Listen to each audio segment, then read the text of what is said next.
My years of experience have taught me something interesting. In this world, it's often not the smartest people who succeed. Those who overthink, who rely too heavily on their intellect, often find themselves stuck over-analyzing, second-guessing. The world's greatest innovations? They didn't come from hesitation or overthinking. They came from action, perseverance, and sometimes a bit of foolishness. Take Thomas Edison, for example. He conducted 10,000 experiments before inventing the light bulb. Now, a so-called wise man might quit after a few failures, thinking, "This isn't worth my time." But Edison, he kept at it, failure after failure.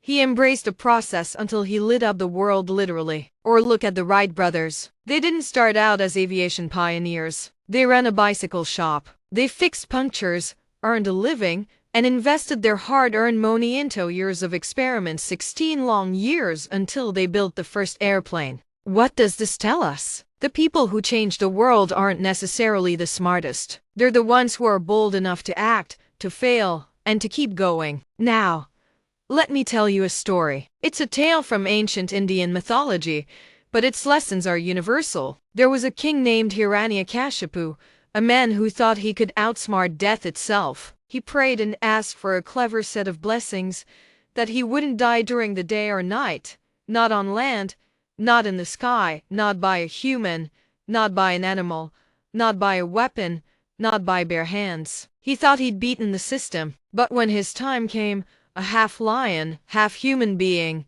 Narasimha, killed him at twilight, neither day nor night, on the doorstep, neither indoors nor outdoors, with claws, neither a weapon nor bare hands. All his intellect couldn't save him. Another example? In the epic Mahabharata, two warriors sought Lord Krishna's favor before battle. Duryodhana, a wise man, asked for Krishna's mighty army. Arjuna, a man of faith and simplicity, chose Krishna himself. Despite Krishna's vow not to fight, Arjuna triumphed because he understood something deeper.